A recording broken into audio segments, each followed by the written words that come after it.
نحمده ونصلي على رسوله الكريم أما بعد فأعوذ بالله من الشيطان الرجيم بسم الله الرحمن الرحيم واتقوا يوما ترجعون فيه إلى الله ثم توفى كل نفس ما كسبت وهم لا يظلمون وقال النبي صلى الله عليه وسلم لا يؤمن أحدكم حتى أكون أحب إليه من والده وولده والناس أجمعين أو كما قال عليه الصلاة والتسليم الحمد لله সমস্ত প্রশংসা সেই মহান সুবহান ওয়া তাআলার দরবারে যিনি আমাদেরকে অত্যন্ত ভালোবেসে বিভিন্ন কাজ থেকে ফারেক করে এমন একটি দিনের মজলিসে আনিয়ে নিয়েছে, সুযোগ করে দিয়েছে। আমি আপনি সেই সুযোগটাকে সদ্ব্যবহার করতে পেরেছি। এজন্য আমি আপনি মুক্ত কণ্ঠে কৃতজ্ঞতা স্বীকার করে বলি আলহামদুলিল্লাহ। সবাই আলহামদুলিল্লাহ বলেছি। আল্লাহ সুবহানাহু ওয়া তাআলা বলেন লাইন শাকারতুম লাআযীদান্নাকুম ওয়া লাইন কাফারতুম ইন্না আযাবি লাশাদীদ। বান্দা আমি তোমাকে নিয়ামত দিয়েছি, আর সেই নিয়ামতের প্রতি যদি তুমি শুকরিয়া জ্ঞাপন করো, আদায় করো, আমি আল্লাহ সেই নিয়ামতকে আরো বাড়িয়ে দেব। আর যদি এর ব্যতিক্রম হয় তাহলে শুনে রাখো আল্লাহর আযাব অতি কঠিন শক্ত। আল্লাহ তোমাকে যে চোখ দিয়েছে, গোটা পৃথিবীকে তুমি দেখছো, যারা অন্ধ আছে তাদের থেকেও ভালো তুমি এর জন্য কবার শুকরিয়া আদায় করেছো আল্লাহর কাছে। আল্লাহ তোমাকে দুটো পা দিয়েছে, তুমি পা দিয়ে গোটা পৃথিবীকে হাঁটছো, টাকা ইনকাম করছো, রোজগার করছো এই পার মাধ্যমে, কিন্তু আপনি দিনের শেষে কবার আল্লাহর কাছে শুকরিয়া আদায় করেছেন? পৃথিবীতে যত পানি আছে, এই পানিকে যদি কলমের কালি বানানো হয়, আর পৃথিবীতে যত গাছ আছে এই গাছকে যদি কলম বানানো হয়, আর গাছের যত পাতা আছে এই পাতাকে যদি খাতা বানানো হয়, তো আল্লাহ বলেন আমার প্রশংসা করেও শেষ হবে না। একটা মানুষ 24 ঘন্টা জিন্দেগি অক্সিজেন গ্রহণ করে 350 লিটার। বর্তমান যার দাম হচ্ছে 3 লক্ষ টাকা। এটা আল্লাহ আপনাকে ফ্রিতে দিয়েছে, তার জন্য আপনি আল্লাহর দরবারে কবার আদাব পেয়েছেন? শুকরিয়া আদায় করতে পেরেছি আমরা?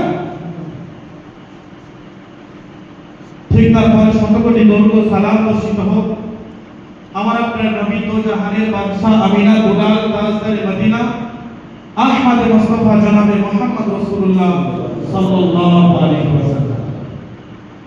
সকলে বলি সাল্লাল্লাহু আলাইহি ওয়াসাল্লাম। আল্লাহর নবীর নাম শুনলে দরুদ পড়তে হয় সাল্লাল্লাহু আলাইহি ওয়াসাল্লাম। আল্লাহর নবী সাল্লাল্লাহু তাআলা আলাইহি ওয়াসাল্লাম মসজিদের মধ্যে নামাজ পড়তে এসে আল্লাহ নবী সাল্লাল্লাহু তাআলা আলাইহি ওয়াসাল্লাম 3 বার আমিন আমিন আমিন বলেন। সাহাবায়ে কেরাম রাদিয়াল্লাহু তাআলা আজমাইন আল্লাহর নবীর মুখের দিকে তাকিয়ে আছে। নামাজ শেষ হয়ে গিয়েছে। আল্লাহর নবীর কাছে গিয়ে বললেন ইয়া রাসূলুল্লাহ ইয়া হাবিবাল্লাহ, বিয়াদবি maaf করবেন, একটা প্রশ্ন করতে পারি? আল্লাহ নবী সাল্লাল্লাহু আলাইহি ওয়াসাল্লাম বললেন ও আমার সাহাবারা কি জানতে চাচ্ছো বলো? বলি ইয়া রাসূলুল্লাহ ইয়া হাবিবাল্লাহ, আমরা কোনদিন কানে শুনি নাই যে আপনি মসজিদে এসে মেম্বারের কাছে আমিন আমিন বলবেন। বলছে এই বিষয় জানতে চাও? ও আমার সাহাবারা শুনে রাখো, হযরত জিবরাইল আলাইহিস সালাতু ওয়াস সালাম আমার কাছে এসেছিলেন আর এমন 3টে কথা বললেন, আমি নবী সেই কথার পরিপ্রেক্ষিতে আমিন আমিন আমিন বলেছি। এক নম্বর আমিন বলার কারণ হচ্ছে শোনো, যে উম্মত পেয়েছে আর তার গুনাহ আদায় করতে পারলো না আল্লাহর কাছ থেকে, ওই ব্যক্তি ধ্বংস হোক।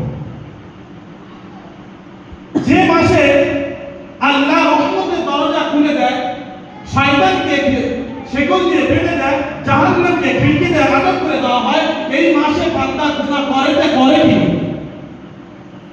এই মাসে বান্দার তো দরকার ছিল 24 ঘন্টা আমার জিকিরে মশগুল থাকা। 24 ঘন্টা গুনাহ করেছে, তার জিন্দেগিতে সে মাপ চেয়ে তারপরে ঈদের নামাজ পড়ে। এই বান্দা যখন গুনাহ মাফ করতে পারলো না, এই বান্দা ধ্বংস হবে। দ্বিতীয় কারণ কি? বিশ্ব নবী সাল্লাল্লাহু আলাইহি ওয়াসাল্লাম বলেছেন, দ্বিতীয় কারণ হচ্ছে এই কারণে আমি বলেছি, শোনো, যে পিতা মাতাকে জিন্দা অবস্থায় পেল আর জান্নাতকে নিজের হাতে কবজা করতে পারলো না, ওই ব্যক্তি ধ্বংস হবে।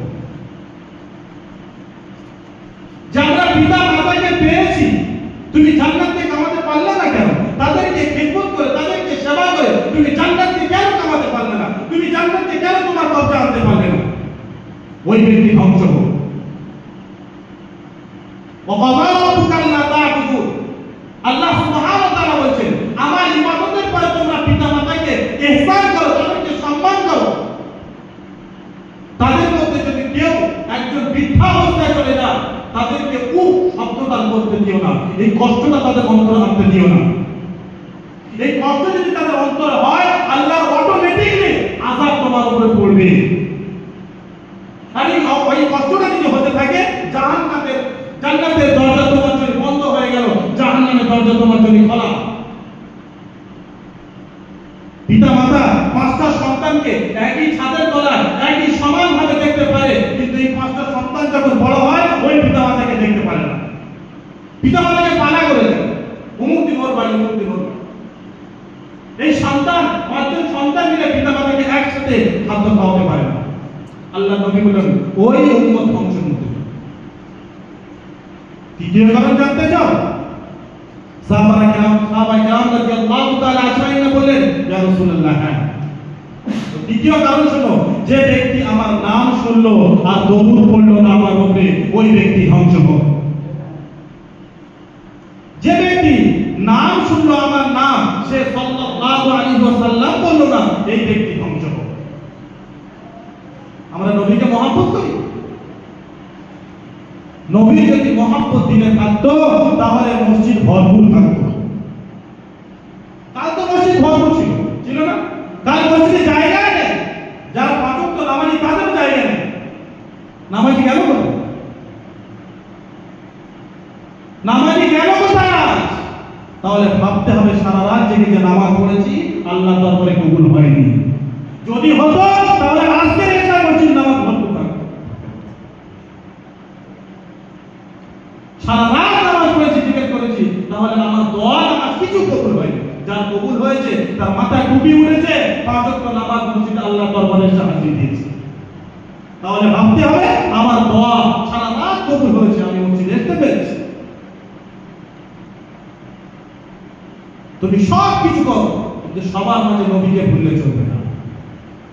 কোরআনে হাদিসে পাক নবী সাল্লাল্লাহু আলাইহি ওয়াসাল্লাম বলেন, লা ইউমিনু আহাদুকুম হাত্তা আকুনা আহাব্বা ইলাইহি মিন ওয়ালিদিহি ওয়া ওয়ালাদিহি ওয়ান নাসি আজমাইন। তুমি সন্তান সন্ততি পৃথিবীর সব ভালোবাসার চেয়ে আমি নবী ওদের চেয়ে যদি বেশি ভালোবাসার পাত্র না হই, ততক্ষণ পর্যন্ত তুমি নিজেকে নবী মুমিন বলে দাবি করতে পারো না। ততক্ষণ পর্যন্ত তুমি নবীকে আমার পেয়ারা বলে দাবি করতে পারো না।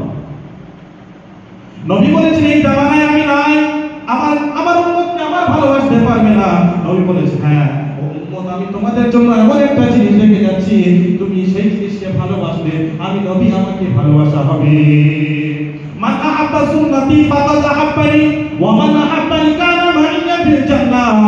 যে উম্মত আমার সুন্নতকে ভালোবাসবে, সে নবী, অর্থাৎ আমি নবী, আমাকে ভালোবাসলো, আর আমাকে যে ভালোবাসলো, কাল কিয়ামতের দিন আমার সাথে হাঁটতে হাঁটতে জান্নাতে যাবে। নবী বলেন, মান রাগিবা আন সুন্নতি ফালাইসা মিন্নি। এর যদি ব্যতিক্রম হয়, যে ব্যক্তি আমার সুন্নতকে প্রত্যাখ্যান করলো, অস্বীকার করলো, ইনকার করে দিল, ও ব্যক্তি আমার সাথে জান্নাতে যাবে না, ও আমার উম্মতি হতে পারে না।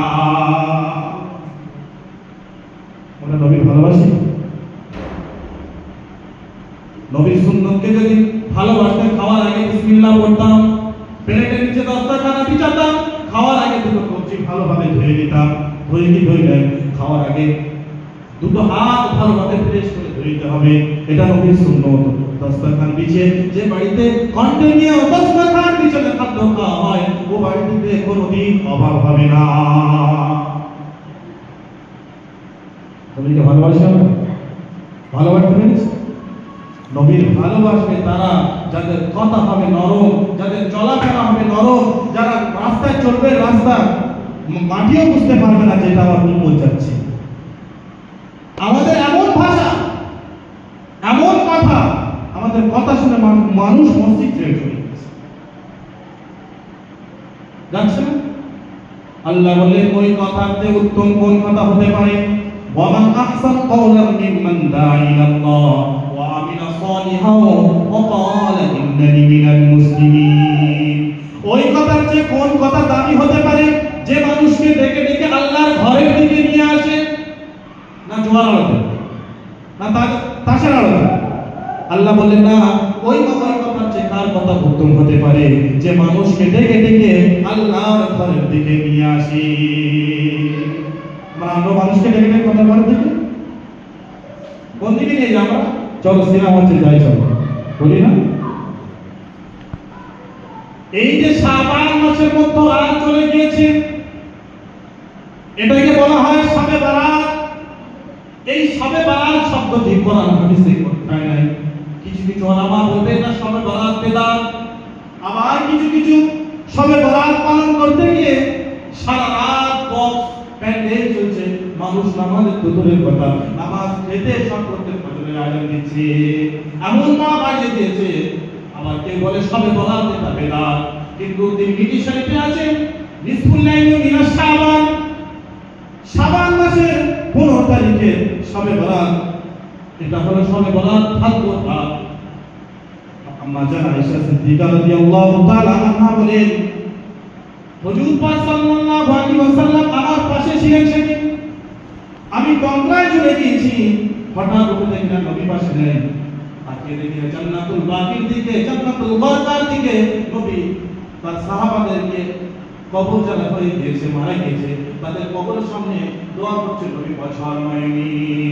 আম্মা জান আয়েশা সিদ্দিকা রাদিয়াল্লাহু তাআলা দৃশ্যটা বসে বসে দেখলেন।